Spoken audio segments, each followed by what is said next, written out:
The following video is pre-recorded because I'm still working on the Brady Bunch video. Okay, bye. When you think of Thanksgiving, what's the first thing you think of? Maybe you think about the movie Planes, Trains, and Automobiles. Maybe you think about going back in time to the first Thanksgiving to get turkeys off of the menu. Or maybe you think about the Macy's Thanksgiving Day Parade. If you pick the third one, well, that's today's video's topic, so yeah. Would you believe me if I told you that it actually had lost media? I know what you're thinking. The parade? Lost media? What are you talking about? That's a lot of malarkey. But I can assure you, it's true. Although one of them has been tagged as needing work due to its lack of content, but I can assure you it probably definitely happened. What exactly am I talking about?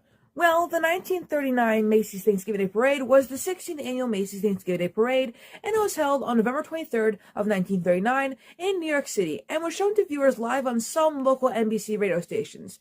The parade guest stars, it starred Eddie Dutchin, Jane Pickens, who sang the Star Spangled Banner, and a variety of Wizard of Oz floats that was notable for being the first to use utility vehicles to pull the floats instead of horses.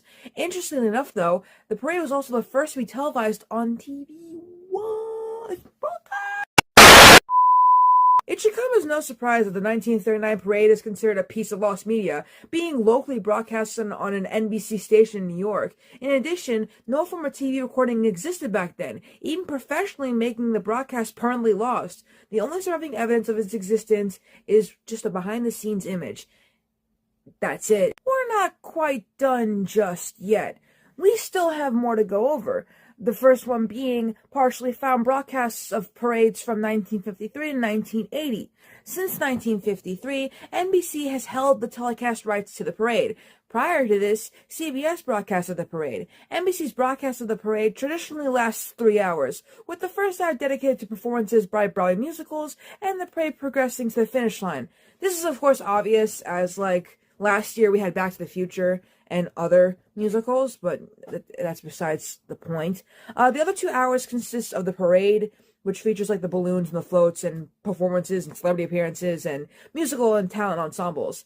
And the parade ends with Santa Claus riding on his own float, signaling the unofficial arrival of the holiday season. During the first several years the parade has aired on NBC, the parade experienced many changes that made the parade what it is today. Many of the parade's most iconic balloons were introduced in this period, like Popeye, Bullwinkle, the Happy Dragon, Underdog, Smokey the Bear, Linus the Lionhearted, he'll get a video soon, Sinclair Oils Corporation Dino mascot, and of course, my homeboy, my home dog, Snoopy. The toy float concept, smaller floats that featured sculptures of animals and children's toys, was introduced in the 60s. The parade's unofficial mascot, Tom Turkey, was also introduced during this time, making his first appearance in the 1973 parade.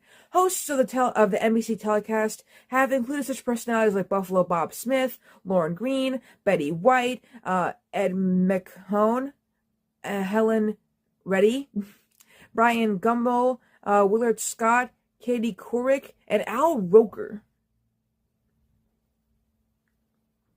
That's pretty cool.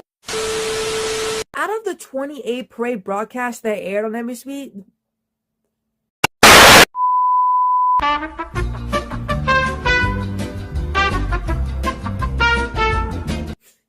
Out of the 28 parade broadcasts that aired on NBC from 1958 to 1980, only one has surfaced in full. Video recording equipment was not readily available to the general public until 1971, meaning the broadcasts of the 1953 and the 1970 broadcasts have a lower chance of being found than the 1971 and the 1980 broadcasts. Clips from various pre-1980 telecasts have been used in parade and anniversary specials produced by NBC, meaning at least parts of the broadcast remain in the NBC archives.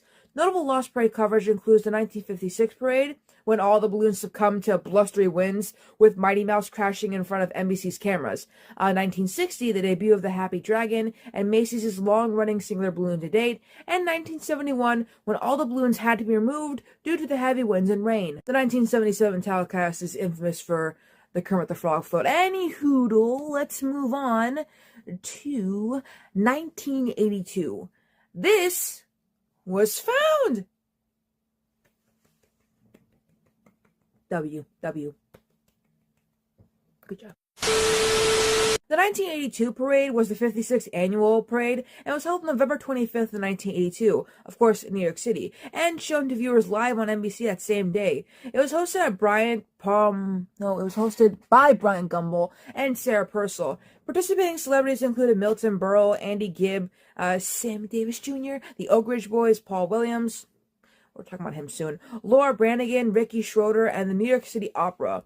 This parade was one affected by high winds, such as 5 of the balloons were given minor damage to removals. The first of turbulence was ironically the first balloon of the parade, Bullwinkle J. Moose, just a few blocks after stepping off in Central Park West. A gust of wind blew the balloon into a lamppost, causing the nose to deflate. The balloon would fly until it was pulled just a couple blocks from the parade's finish line. Though the balloon was technically okay to fly, parade director at the time, Gene McFadden, cited the reason for Bullwinkle's removal as a cosmetic issue. The removal resulted in Kermit the Frog leading the parade, W. Kermit. The next balloon was the Mickey Mouse balloon. The blustery winds proved challenging for the balloon's many handlers, with Mickey often crashing into the ground or onto the ground. However, they would overcome Mother Nature and move Mickey safely through Herald Square. My dog Snoopy, he received a deflate. Just before the kickoff the parade, the Superman balloon was discovered to have a small tear in both his leg and head, which were quickly repaired by master balloonatic Jim Art. The balloon, however, experienced a punctured hand at some point along the parade route. The fifth and final troubled balloon was the new Woody the Woodpecker balloon, which had its head punctured 3 blocks into the route. It remained low, however, and made it to Herald Square without issue. The parade was also the last appearance of the Snoopy balloon because the Snoopy balloon had been around since 1968. It eventually did return in 1985 before being retired again. It was succeeded by 7 other giant helium balloons made between 1987 and last year, 2023. For Sesame Street fans, this parade is especially notable because it was the last public appearance of Will Lee, who played Mr. Hooper since the show started in 1969. He was hospitalized a few days later and passed away on December 7th due to a heart attack. The next Thanksgiving, Sesame Street aired a sobering episode that openly addressed Mr. Hooper's death and helped the cast deal with it. The parade also featured the debut of an olive oil balloon, which was the 3rd female giant balloon to appear in the parade's history. The other balloon to debut that year was Woody the Woodpecker, who became a parade mainstay for over a decade before retiring in 1996 for that parade. So what's crazy about this being found is that Jorge talked about it in his Lost Media Found in 2022 video. So this was found like in 2022.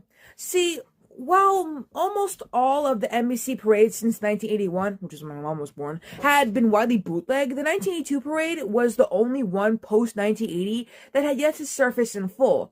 This is especially odd since, like all other parades during this time period, it aired during a time when nearly everyone in North America had some sort of home recording media, though for some reason no one wants to share the whole thing on the internet.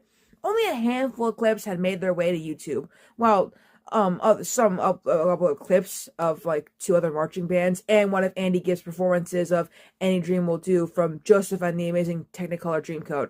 Some other clips were also shown in the parade's 85th anniversary special, which aired in November 2011 and can be found entirely on YouTube. Certain clips from 1982 were used in 1983, 1986, and 1990, which can be found in full on YouTube. One of the 1982 clips that can be found online is the Clinton High School Marching Band from Clinton, Tennessee, and it was uploaded by Amy Jeffers. She claims to have the entire parade on VHS, however, she hasn't contacted anyone in regards to leaking it.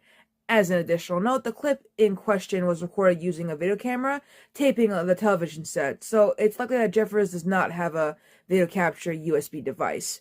On April 11th of 2022, user Retro Game Planet uploaded more previously unseen footage of the 1982 parade. This included the Keith Carradine performance on the Turkey Float, the Sesame Street Float, and the Kermit the Frog balloon, and the Olive Oil and Woody the Woodpecker balloons. Later that day, the remaining balloons appearances were uploaded in full to YouTube. And then, on April 15th of 2022, user Laura Branigan Forever uploaded the 1982 parade in full on YouTube after receiving it from Retro Game Planet. So it's found by 2 people, W people. But just because that went well doesn't mean that the 1989 parade went well. The 63rd annual parade was held November 23rd of 1989 in New York City and shown to viewers live on NBC that same day. It was hosted by Willard Scott, new co-host Deborah Norville of Entertainment Tonight fame, and Alf performed by... Okay, Alf hosted? Anyways, the celebrities that were shown here were like New Kids on the Block, they'll get a video soon, Melba Moore, Buddy Hackett, and Scott Bakula. The parade was the third in its history that was affected by snow, the other parades being 1938 and 2014, with the latter having a snow-rain mix. In comparison to the predecessor, which had a whopping 8 new balloons, the 1989 parade featured only 1 new balloon, Bugs Bunny, which made to celebrate the character's then upcoming 50th anniversary in 1990. When it came to parade day, however, nothing went according to plan. At the start, the Snoopy balloon's nose was punctured by a lamppost, which caused the Snoopy and Woodstock balloons to be removed from the parade. The second casualty was Bugs Bunny. The snow caused the sandbags on Bugs Bunny to slack, causing the 75-foot-tall balloon to slowly turn over on its side. Eventually, the parade director at the time, Jean McFadden, was sent flying into the air as she was trying... What? Was that caught on camera? What?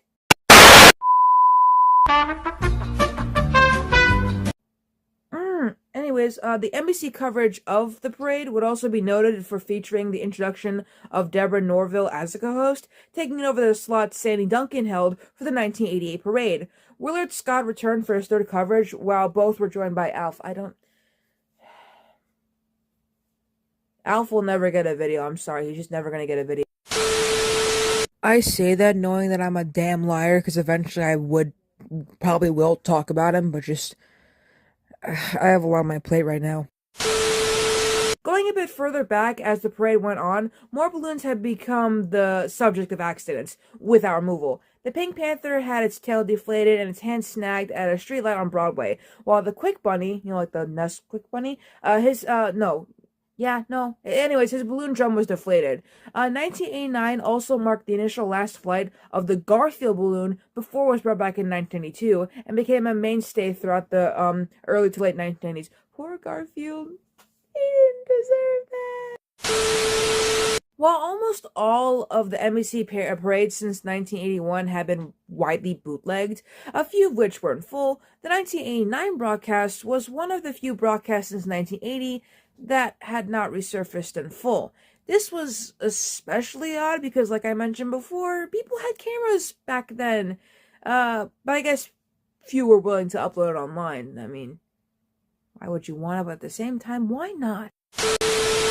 On September 8th of 2015, YouTuber Fraggle Vision returns under her Major League Pong Gods channel, uploaded an incomplete copy of the broadcast of the parade. This copy of the parade was edited at the taper's discretion, and thus it was missing 2/3 of the first hour, a marching band performance shortly after then, many of the commercials featured in the broadcast, and a substantial portion of the middle of the show.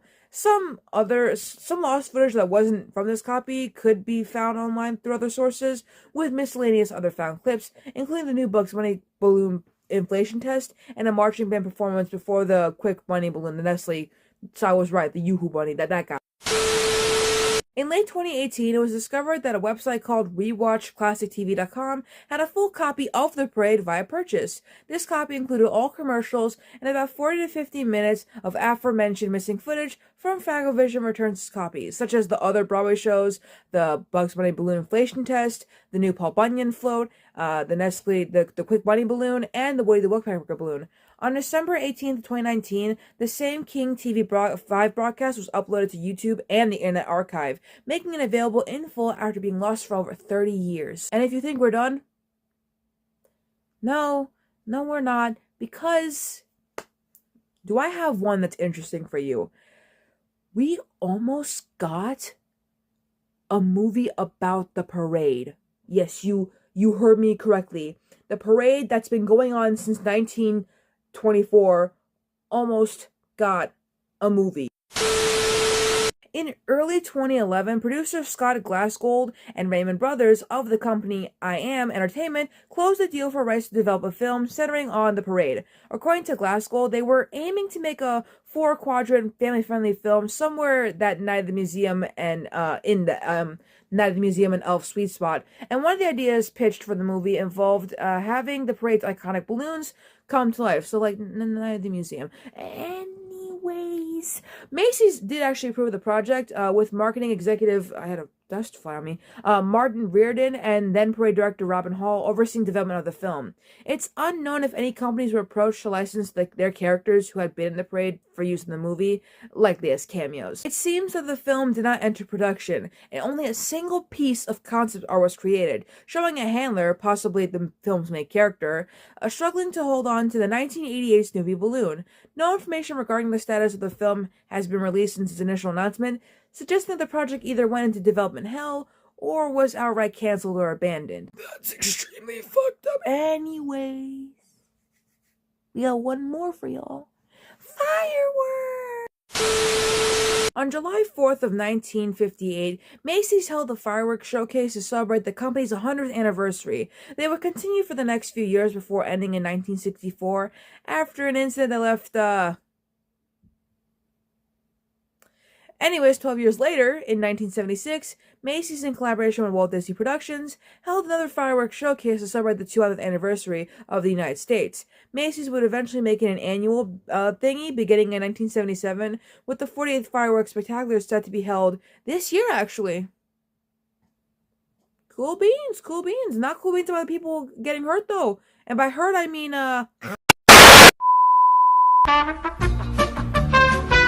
As early as 1985, Macy's have allowed the fireworks to be broadcast on television. The first broadcasts were exclusively in New York itself, on Channel 11. Eventually, though, in the 2000s, the fireworks began to be nationally televised via NBC. A majority of the fireworks telecasts from the past have not been publicly uploaded in full, likely as a means of copyright concern. A clip of the 1999 telecast had made its way to YouTube, implying it still exists, in addition to numerous clips of the 2006 and 2016 telecasts. In early 2023, so last year, the full 2003 telecast was uploaded to YouTube. Later on June 19th, the full 1995 telecast was uploaded on YouTube by Juggle Buggle. Great name. And then on November 20th, Larson V uploaded the entire 2009 telecast to the Internet Archive. So we got a long list. That's the whole video. Thank you for watching. Happy Thanksgiving. I hope you eat as much food as you can. I hope you eat pie. I love pie. Have I mentioned that? I don't think I ever mentioned that. I can't wait to just mainly eat pie and some chicken. Ooh. And some gravy and mashed potatoes. This is a pre-recorded footage, by the way. Ooh, man. Those sound so good.